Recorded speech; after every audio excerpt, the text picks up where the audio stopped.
Morning the house is too quiet. Cassian Thorne reaches for his morning coffee, but the cup is covered in ice. He touches it, and it feels like a frozen grave. Cassian Vo. In my business, you usually hear the enemy coming. You expect guns and screaming. You don't expect the silence to be what kills you. He turns around. Sofia is standing in the hall. She looks normal, but her eyes are completely black. The floor begins to shake. Suddenly crack. The wall behind her rips open. Behind the wallpaper is a swirling hole of fire and shadows. A skeletal hand reaches out and grabs Sofia by the neck. Cassian Sofia. He grabs her arm, but the hole pulls them both in. The air smells like smoke and dead flowers. Darius Vex, OS. Bullets can't help her where she's going, Cassian. Sofia is pulled into the dark hole. It slams shut, breaking every window in the room. Cassian stands up. His skin is burnt where he touched the portal. He looks at the wall with a cold, angry face. He goes to his vault to grab his silver weapons. It is time for war. The portal slams shut with a shockwave that shatters every window in the mansion. But for Cassian Thorne, the real war had just begun. The silence following the shockwave was more violent than the explosion itself. Cassian Thorne stood amidst the glittering remains of his empire, his breath hitching in a throat raw from the scent of ozone and sulfur. The Chicago skyline beyond the jagged window frames was a blurred, gray ghost, but the air inside the corridor remained impossibly hot. Movement stirred in the corner of his eye. A shadow detached itself from the wood-paneled wall, not a man, but a silhouette of ink and ancient malice. It stretched upward, elongating until it touched the ceiling, the edges flickering like a dying candle. You always did value the material, Cassian, a voice rasped, vibrating through the very marrow of his bones. It was Darius Vex. The warlock didn't speak through the air. He spoke through the void. The fine suits, the heavy gold, the lead you spit from iron barrels. It is all so terribly heavy. The shadow moved, drifting over the glowing scar where the portal had vanished. A pair of eyes, burning with a cold, sickly violet light, ignited within the darkness of the silhouette. Sofia is a delicate soul, Vex mocked, the shadow hand mimicking the gesture of a caress. In the land of the dead, she is a guttering flame in a hurricane. She wonders why her King of Chicago hasn't arrived. She wonders if you are merely a man who hides behind his walls when the monsters truly bite. Cassian's hand drifted to the silver magnum at his hip, his scorched skin screaming in protest. His jaw remained a hard line of granite. I'm coming for her, Vex. And I'm bringing hell with me. The shadow let out a sound like dry leaves skittering over a tombstone, a laugh. Hell is where I live, little king. You are a titan in a world of flesh. But here, you are nothing but a memory waiting to be forgotten. The shadow began to thin, the violet eyes narrowing into cruel slits. If you truly dare to be a hero, come. Cross the threshold. But know this. Once you step into my kingdom, your crown of gold will melt, and only your sins will remain to weigh you down. The shadow dissolved into a puddle of oily blackness that evaporated before it touched the Persian rug. The temperature in the hall plummeted, leaving Cassian in a tomb of his own making. He didn't hesitate. He looked down at the glowing blue symbols etched into his skin, the ancient power humming against his pulse. He wasn't a hero, he was a predator. And Vex had just made the mistake of stealing his most precious possession. Cassian raised his marked hand toward the fading scar on the wall, the air beginning to scream once more. He didn't just want Sofia back, he wanted the warlock's head. Deep inside the steel vault, the air grew heavy and cold. Cassian stood before a pedestal holding a small, ivory box. Inside lay his family's oldest secret, a splinter of bone from a saint, wrapped in ancient copper wire. He gripped the relic with his left hand. Immediately, the blue symbols on his skin pulsed with a blinding, aggressive light. The cold metal walls of the vault began to moan as if the building itself were in pain, the rivets straining against an invisible pressure. He pressed his glowing palm against the center of the steel room. "Open," he commanded, his voice a gravelly snarl. The reality of the mansion didn't just break, it folded. A vertical line of white fire sliced through the air, hissing like a serpent. The sound was like 1,000 mirrors shattering at once. A freezing wind rushed out from the crack, smelling of old graves, dry electricity, and the metallic tang of a coming storm. Cassian didn't hesitate. He adjusted his heavy leather coat, gripped the handles of his silver magnums, and stepped through the light. The transition hit him like a physical blow. One moment, he felt the smooth, climate-controlled floor of a multi-million-dollar vault. The next, his boots sank into hot, knee-deep gray ash. The land of the dead was a nightmare of impossible scale. Above him, the sky was not black, but a bruised, dark crimson, churning like an open wound. Red lightning arched across the clouds, silent and jagged, illuminating a horizon of obsidian mountains that pierced the heavens like broken teeth. There were no trees, only pillars of salt that looked like people frozen in their final moments of terror. Cassian looked back, but the doorway to his home was gone. He was standing on the edge of a vast, shoreless river. The water was thick and black as oil, moving with a sluggish, rhythmic pull that whispered the names of the forgotten. This was the Styx, the barrier between what was and what would never be again. A low growl echoed from the shadows of the salt pillars. Figures began to move in the gloom, emaciated, gray-skinned things with long claws that scraped against the stone. They smelled his life, a warm, fragrant scent in a world of cold rot. Cassian drew both silver pistols. The arcane engravings on the metal began to hum, sensing the presence of the restless dead. He wasn't a guest here. He was an invader. "I don't have time for scavengers," he muttered. The first monster leaped from the dark, its jaw unhinging to reveal rows of needle teeth. Cassian leveled his right hand. The silver bullet left the barrel with a crack of thunder that shook the ashen ground. When the lead hit the creature's chest, it didn't just bleed. It erupted into white, holy fire. The monster turned to dust before it even hit the ground. Cassian started walking. Every step through the ash was a promise. He looked toward the highest peak of obsidian, where a castle of bone pierced the red sky. Vex was there. Sofia was there. And Cassian Thorne was coming to burn it all down. The red fog swirled around Cassian's boots like a living thing, thick with the iron tang of blood and the static of the silent lightning above. From the shifting gloom, they emerged, the faceless. They were tall, spindly horrors draped in rags that fluttered even in the dead air. Where eyes and mouths should have been, there was only smooth, stretched skin that pulsed with a rhythmic, sickly light. They didn't scream, they vibrated, a high-pitched hum that set Cassian's teeth on edge and made the very marrow of his bones ache. Cassian didn't hesitate. He raised his silver magnums and squeezed the trigger. Click. The hammer struck the primer, but there was no explosion. No roar of gunfire.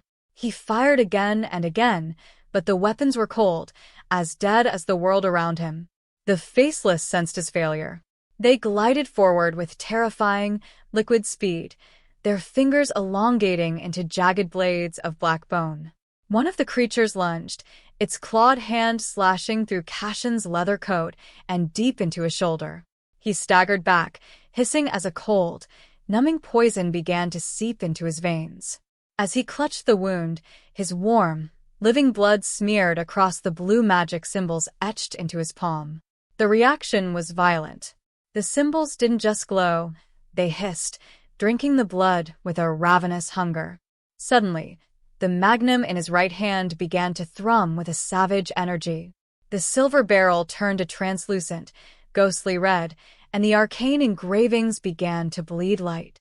Cassian felt a sharp, sudden drain on his strength, a heavy exhaustion that threatened to pull him to his knees. The weapons weren't broken. They were waiting for a price. "You want my life?"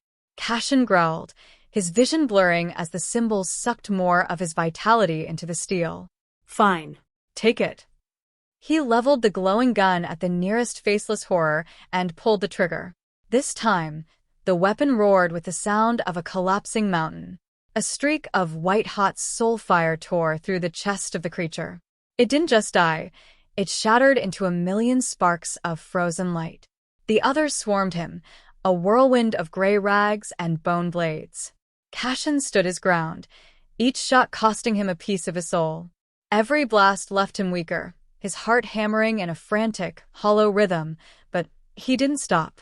He moved like a dervish through the ash, trading his own life force for the power to erase the monsters in his path. When the last of the faceless had been reduced to smoldering dust, Cassian leaned heavily against a pillar of salt. He was pale, his breath coming in ragged gasps, but his eyes remained fixed on the castle of bone. He was a man who had spent his life collecting debts. Now, he was paying the ultimate one to get his people back. He wiped the blood from his hand, gripped his glowing iron, and kept walking. The red sky abruptly vanished, replaced by a suffocating, oily fog that tasted of cold copper and old tears. Cassian stepped forward, but his boots no longer met the dry crunch of ash. Instead, they clicked against warped, water-stained linoleum. The obsidian mountains had bled into the walls of a crumbling, windowless tenement building. He wasn't just in the land of the dead anymore. He was walking through the architecture of Sofia's trauma. The hallways stretched and twisted like a dying snake, the walls pulsing with the sound of a muffled, frantic heartbeat. To his left, a door stood ajar. He saw a younger Sofia, her face gaunt and her eyes hollow, scrubbing a floor with hands so raw they were stained pink from the lye. A shadow, a man with a voice like grinding gravel, loomed over her, his hand raised in a threat that felt more real than any bullet. Cassian roared and lunged, reaching for a silver magnum, but his hand passed through the memory like smoke. He was a ghost in her past, forced to witness the scars he never knew she carried beneath her quiet poise. The labyrinth shifted again, the tenement walls dissolving into the freezing interior of an industrial kitchen. He saw Sofia hiding in a supply closet, shivering as men with predatory eyes searched for her. He saw the years of hunger, the desperate prayers whispered over a single candle, and the crushing weight of a city that had tried to swallow her whole long before the warlock arrived. The air in the labyrinth grew colder with every step, the walls weeping black ink that smelled of despair. "Is this what you want, Vex?" Cassian snarled into the gloom, his voice trembling with a rare, jagged grief. "To show me she suffered? I already knew the world was a cage." Suddenly, the memories curdled.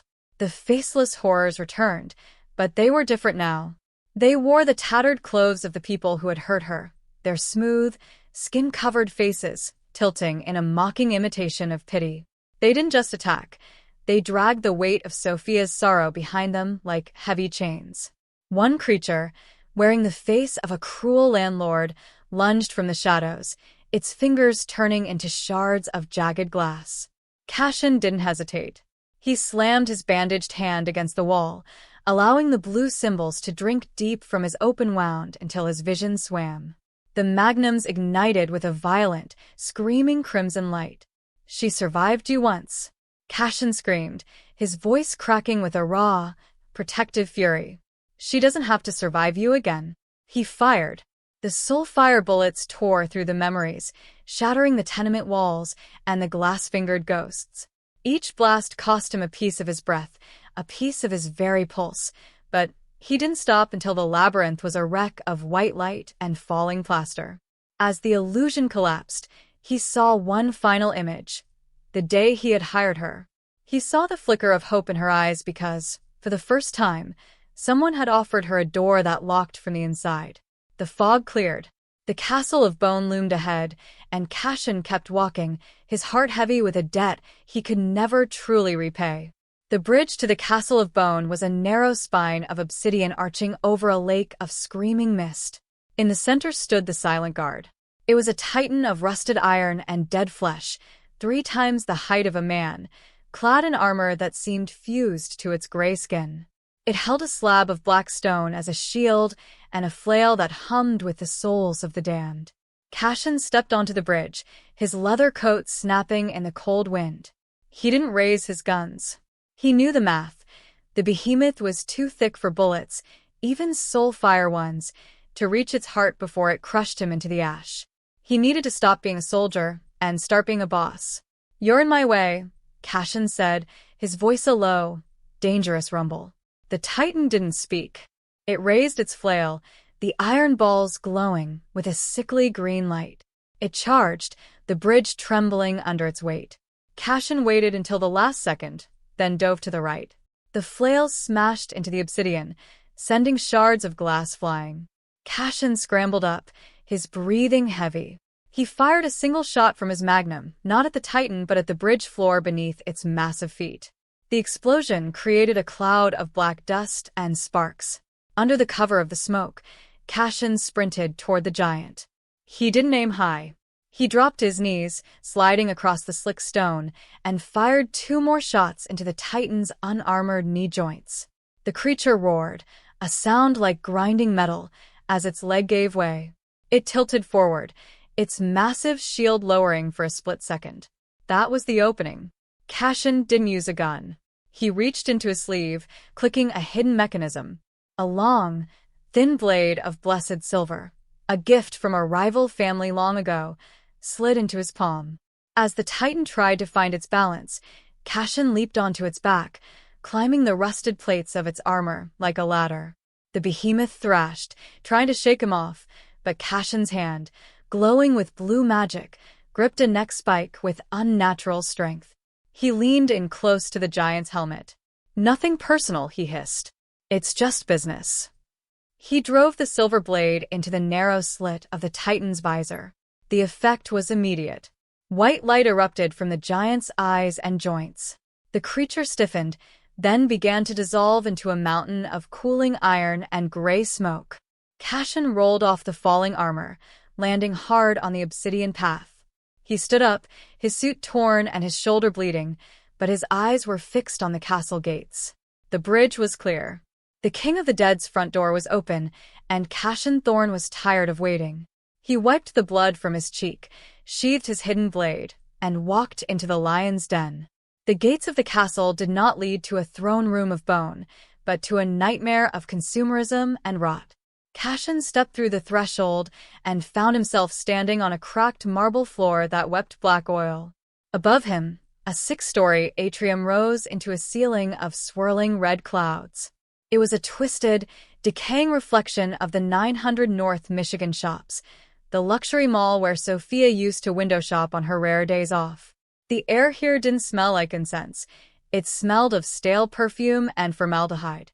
Mannequins with elongated limbs and hollow, weeping eyes stood in the shadows of shattered storefronts. Their plastic skin was cracked, revealing raw, twitching meat underneath. They turned their heads in a synchronized, sickening click as Cassian walked past, their silent mouths stretching into jagged grins that defied the laws of physics. "Sofia," he bellowed, his voice echoing off the skeletal remains of escalators that moved in reverse, carrying piles of human hair and discarded jewelry. He found her in the center of a distorted Dior boutique. The shop was a cage of gold and glass, but the luxury was a lie. Sofia was pressed against a massive display window, her palms flat against the pane. She looked small, her skin turning the color of wet ash. From the edges of the display, thin, silver needles of light were piercing her shadow, drawing out ribbons of glowing essence. The glass wasn't just holding her, it was drinking her, siphoning her soul into the very foundations of them all. "Cassian," she mouthed, her voice a faint ghost against the glass. Her eyes, once full of fire and resilience, were glazing over with a violet frost. Cassian sprinted forward, but the floor shifted like quicksand. The mannequins stepped out from the storefronts, their porcelain joints snapping and popping as they formed a wall of hollow bodies between him and the display. They didn't use weapons. They simply reached out with long, needle-tipped fingers, eager to drain his heat just as they were draining her light. "Get out of my way," Cassian growled. He didn't wait for them to move. He slammed his left hand against his wounded shoulder, the blue symbols flaring into a blinding, angry neon that illuminated the entire atrium. The magnum sang as he unleashed a hail of soul fire. Each shot shattered a mannequin into a spray of plastic shards and black bile, clearing a path through the porcelain horde. He reached the glass and slammed his shoulder into it, but it felt like hitting solid obsidian. He looked at Sofia. She was slipping away, her knees buckling as the silver needles pulled the last of her warmth into the store's display. "Look at me, Sofia," Cassian shouted, pressing his glowing hand against the glass. "I'm not leaving without you." He leveled his gun directly at the center of the pane. He didn't just pull the trigger. He poured every ounce of his remaining strength into the shot. The symbols on his arm burned white-hot, the skin bubbling beneath the magic. The glass didn't just shatter, it screamed. The explosion of soul fire and silver shards sent the mannequins flying into the dark, and as the barrier fell, Cassian lunged forward to catch Sofia's collapsing form before the shadows of the mall could claim her forever. The air in the center of the decaying mall turned thick and oily as Darius Vex materialized atop a fountain of black bile. He looked down at Cassian, who was kneeling on the cracked marble, cradling Sofia's shivering form. The warlock's laughter was a jagged sound that tore through the silence of the hollow boutiques. "You've spent your life force on puppets and glass, Cassian," Vex sneered, his shadow flesh billowing like smoke. "You are a battery running dry. Did you think a few silver bullets made you a god? Here I am the gravity. I am the rot. You cannot shoot what has no heart to puncture." Cassian didn't look up immediately. He gently laid Sofia down behind a shattered marble pillar, her breathing a faint, rhythmic rasp against the stone. His own breath came in shallow, scorched hitches. Slowly, he stood, his charcoal suit shredded and soaked in ash. He didn't reach for his guns. Instead, he began to slide the heavy gold rings from his fingers. They clattered onto the floor, the sound of precious metal striking stone echoing like a death knell through the ruined Dior shop. Underneath the gold, his knuckles were not scarred. They were branded. Encircling each joint were microscopic, interlocking seals etched in a deep, bruised crimson. This was the ritual of the knuckles, a forbidden blood magic meant for the final hour, a debt paid in skin and marrow. "I'm done shooting," Cassian growled. He bit into his own lip, spitting a mouthful of hot blood onto his hands. As the liquid touched the seals, the air around his fists began to warp and scream. The blue symbols on his forearms turned a violent, aggressive violet, merging with the brands on his knuckles. The magic didn't just glow, it solidified, wrapping his hands in a shimmering, ethereal weight that defied the laws of the spirit realm. Vex lunged, his body dissolving into a swarm of shadow wraiths. "Fool! You cannot touch." The warlock's boast ended in a strangled, wet wheeze. Cassian had lunged forward with the speed of a striking viper, his hand closing around the warlock's throat. The seals on his knuckles flared white-hot as they bridged the gap between the living and the dead. For the first time, Vex's eyes widened with genuine, mortal terror. He wasn't smoke anymore. To Cassian's magically reinforced grip, the warlock's neck felt like cold, wet clay. "I've spent 20 years choking the life out of men who thought they were untouchable," Cassian hissed, his face inches from the warlock's flickering features. He lifted the Shadow King off the ground, his fingers sinking deep into the spectral flesh. "You're just another thug with a bigger ego. And in my city, we break thugs." Vex clawed at Cassian's wrists, his touch freezing the skin, but Cassian didn't let go. He tightened his grip, the blood magic seals drinking from his own pulse to keep the warlock tethered to reality. The very fabric of the land of the dead began to shake as the predator of Chicago forced the nightmare to finally feel pain. The death of a warlock was not a quiet affair, it was the undoing of a world. As Vex's essence withered under the crushing weight of Cassian's knuckles, the architecture of the nightmare began to scream. The 6-story atrium of the 900 North Michigan shops groaned as marble pillars turned back into splintering bone and then into fine, choking dust. The red sky above tore open like a jagged wound, raining shards of obsidian that hissed as they struck the floor. "Cassian." Sofia's voice was a thready whisper, barely audible over the roar of the collapsing realm. He turned, ignoring the freezing numbness spreading from his knuckles to his heart. He scooped her up, her soul form feeling light and fragile, like a bird made of smoke. She was fading, her edges blurring into the gray fog of the void. "Hold on," he growled, tucking her head against his chest. "I'm taking you home." But the land of the dead did not want to let go. As he sprinted toward the glowing scar in reality where he had first entered, the ground beneath his boots liquefied into a tide of gray filth. From that sludge, thousands of pale, emaciated hands erupted. They were the grasping, the countless souls who had never found a way out, now desperate to use Cassian as a ladder back to the light. They latched onto his ankles, their fingers like cold iron hooks. They tore at his leather coat and pulled at his trousers, trying to drag him down into the lightless depths. Cassian stumbled, nearly dropping Sofia as a dozen hands clamped onto his waist. He roared, a sound of pure, defiant animal rage. He didn't have enough blood left for the magnums, so he used the only weapon he had left, himself. He swung his right fist, the blood magic seals on his knuckles detonating with every impact. Each punch sent out a shockwave of violet light that shattered the grasping arms into ash. He kicked and stomped, his boots crushing the fingers that rose from the floor like weeds. The atrium was falling apart around them. A massive crystal chandelier, now draped in human skin, plummeted from the ceiling. Cassian dove forward, the impact jarring his teeth, but he kept Sofia shielded beneath his body. The exit, the jagged, burning white rift, was only 20 yards away. The sea of hands rose higher, forming a literal wall of reaching limbs between him and freedom. They wailed a sound of hollow longing that threatened to break his mind. "Get back!" Cassian screamed. He didn't just run, he charged.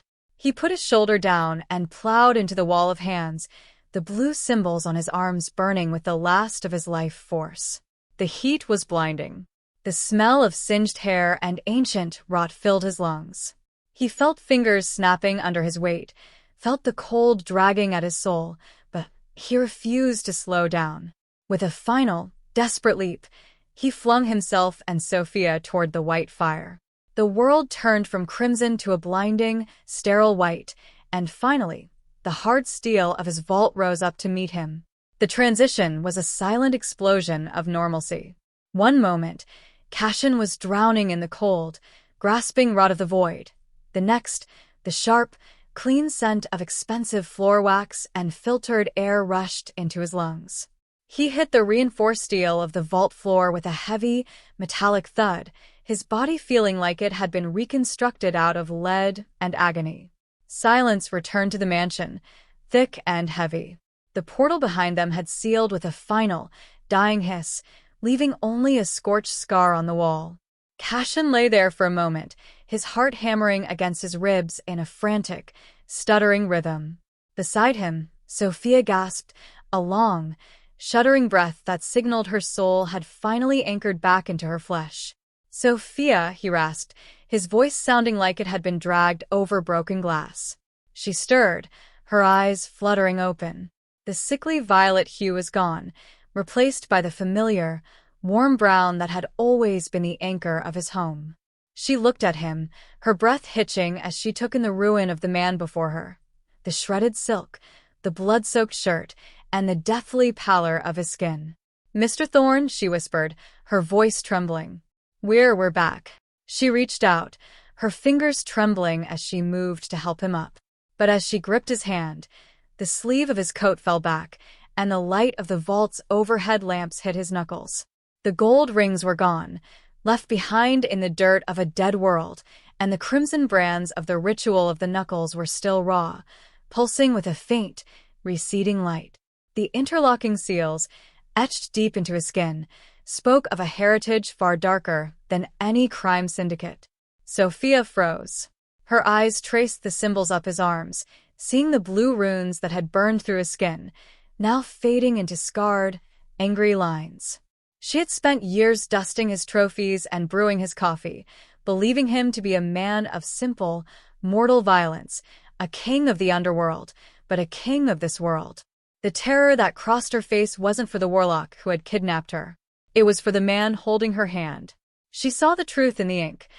Cassian Thorne wasn't just a boss who employed monsters. He was the thing the monsters feared. Cassian saw the realization dawn in her eyes, a slow, cold drenching of horror. He didn't pull his hand away. He couldn't.